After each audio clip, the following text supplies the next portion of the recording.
क्या संजू सैमसन के आने से इंडिया की 11 परफेक्ट 11 बन गई है, या फिर बड़े मैच में छोटी टीम के सामने जो एक्सपेरिमेंट सक्सेसफुल रहा है उसे लेकर हम ज्यादा खुश हो गए और हम ध्यान उधर नहीं दे रहे हैं जहां हमें देना चाहिए, क्योंकि इंडिया सिर्फ 5 गेंदबाजों के साथ खेल रही है, या कहें 4 गेंदबाज, एक हार्दिक और एक दुबे। चलो हार्दिक को भी हम 5वां गेंदबाज मान लेते हैं क्योंकि वो कमाल के बॉलर है, लेकिन फिर भी क्या इंडिया के पास छठा बॉलर भरोसेमंद है शिवम दुबे? वेल, दुबे जी ने पहले काफी काम किया है, लेकिन जिस तरह से पिछले मैच में पिटाई हुई, उससे पहले पिटाई हुई, एक दिल में डर आने लगा है। पर संजू के आने से हमारी सबसे बड़ी टेंशन दूर हो गई है। अभिषेक शर्मा को मौका मिल गया सांस लेने का, क्रीज पर टिकने का। सवाल यह है कि क्या इंडिया की यही 11 अगले मैच में होने वाली है? वेल, पर्सनली आई बिलीव कि हां, इंडिया की अगले मैच में 11 यही 11 होगी। संजू सैमसन इंडिया के विकेट कीपर होंगे।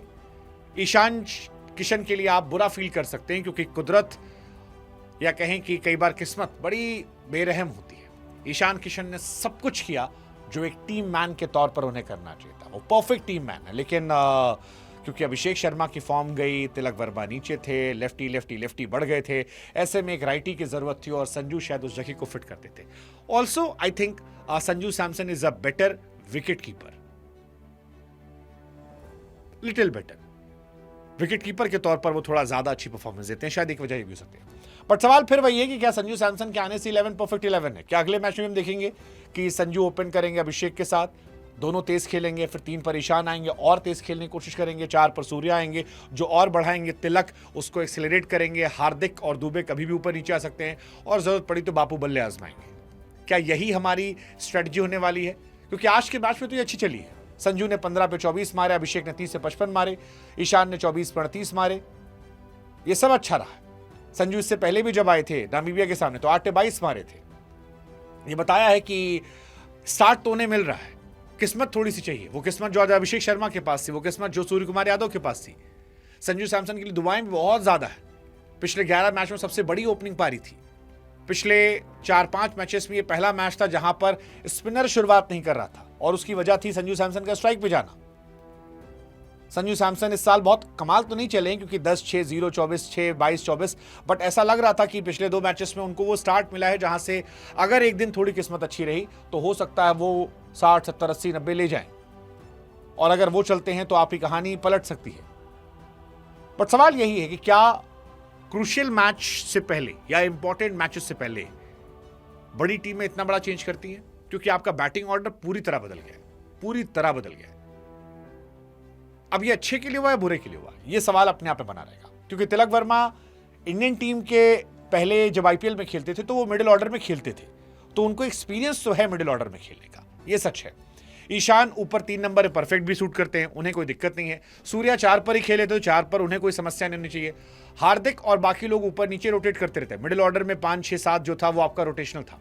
सो पहली नजर में ये खराब नहीं लगता है, ये लगता है कि यार टीम सॉर्टेड है, सॉलिड टीम है जिस पर आप रिलाय कर सकते हो, क्योंकि आपके पास ज्यादातर वो बैट्समैन है जो लंबी पारी खेलते हैं और रिंकू सिंह का फॉर्म देखते हुए लग रहा है कि शायद ये ऑप्शन ज्यादा बेहतर है। आपके पास एक अच्छा विकेट कीपर है, आपके पास टॉप ऑर्डर जो आपका 5, 6, 7 तक है वो बहुत सॉलिड है। वर्ल्ड क्रिकेट में सबसे सॉलिड 7 में से आपके पास 7 है और अभिषेक को सांस लेने का मौका मिल रहा है क्योंकि ईशान और संजू उन्हें सांस लेने का मौका दे सकते हैं। बट सवाल फिर यही है कि क्या इंडिया की 11 रहेगी या फिर हम शिवम दुबे और एक एक्स्ट्रा बॉलर खिलाने के चक्कर में हम एक्सपेरिमेंट करेंगे?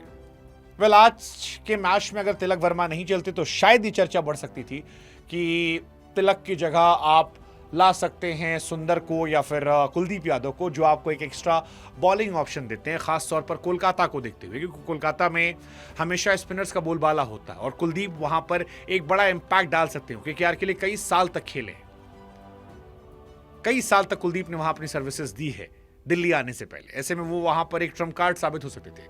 बट सवाल यह है कि क्या कुलदीप को खिलाने के चक्कर में आप बैटिंग से कॉम्प्रोमाइज करेंगे?